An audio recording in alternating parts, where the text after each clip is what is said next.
Ganeshaya Namaha, Sri Gurubhyo Namaha, Sri Mahalakshmi Mahasaraswati Mahakali Namaha. Om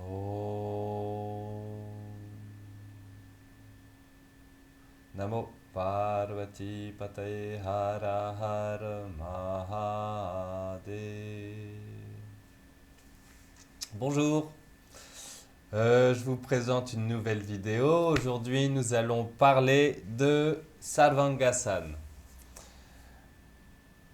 aussi appelé Sarvangasadhan Mudra, mais en général, il est appelé Sarvangasana.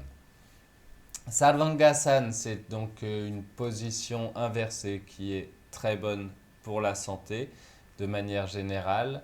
On va juste émettre quelques objections pour les femmes qui sont très avancées dans la grossesse. Dans les premiers mois de la grossesse, ça va, mais à partir des mois 4-5, on va éviter. Ensuite, on va aussi le déconseiller aux personnes qui ont de sérieux problèmes de cervicales, d'accord? Les personnes qui ont des problèmes cardiaques, d'accord, qui sont très sensibles au niveau cardiaque, qui font des attaques cardiaques. Également, les personnes qui ont des disques déplacés, on évite. Hein. Voilà, en gros, c'est à peu près les... aussi, les personnes qui ont des problèmes aux yeux et les vaisseaux des yeux qui explosent facilement. Faut éviter parce que ça fait un afflux de sang vers la tête, d'accord? Vu qu'on est inversé. Sinon, alors là, ça semble là, on se dit, ah bah mince, il y a tout ça comme. Mais non, c'est vraiment très très bon.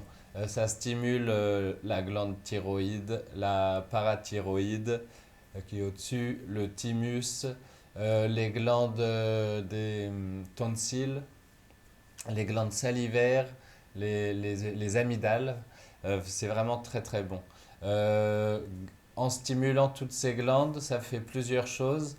Ça assure une sécrétion équilibrée de la thyroïde. Ah oui, quand on a une hyperthyroïde ou un foie enflammé, faut éviter aussi de le faire.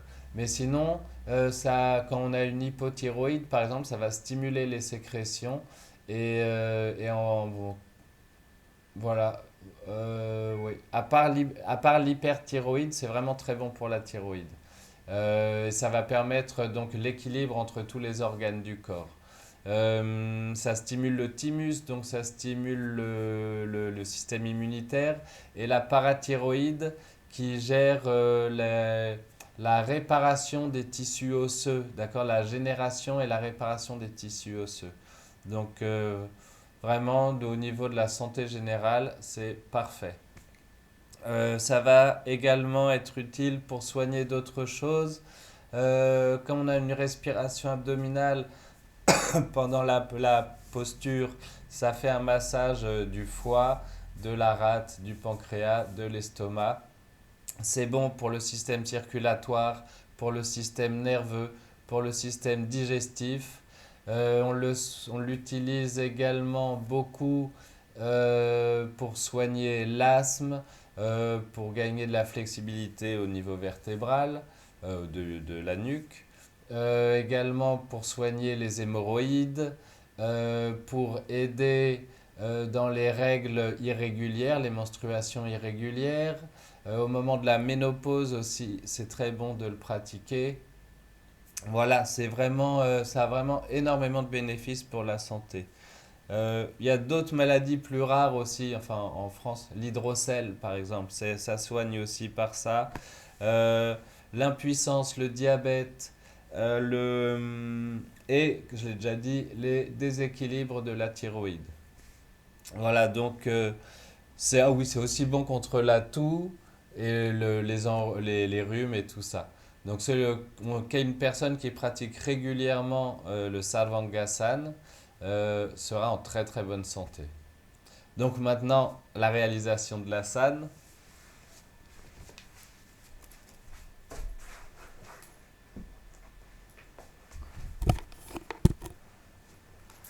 talons sur le dos,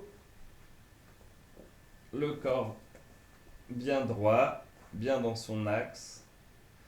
Et on monte les jambes au ciel.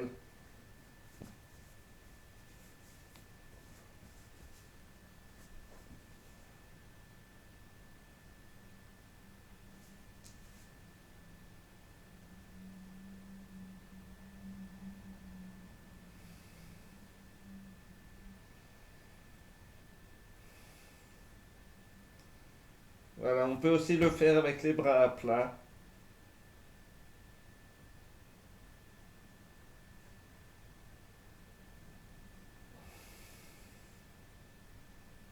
Pour sortir de la position, le mieux, c'est de descendre les genoux fléchis sur le front, reposer les bras au sol ou les garder si on les avait, et dérouler le dos. Voilà. C'est pas très compliqué et ça a énormément de bénéfices. Là, on porte la vigilance sur le fait de ne pas prendre appui sur la tête et les vertèbres cervicales. D'accord? L'appui doit bien rester sur les épaules et les coudes qui se permettent l'équilibre.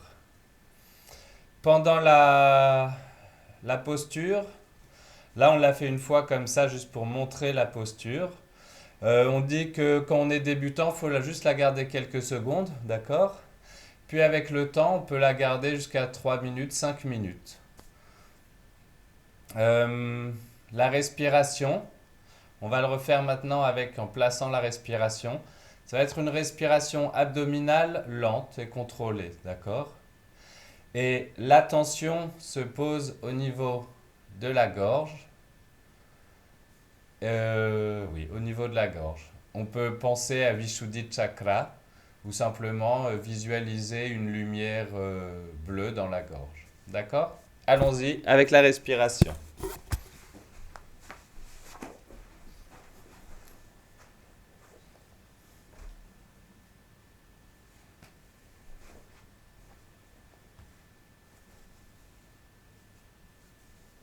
Donc respiration abdominale. Et on place l'attention au niveau de la gorge.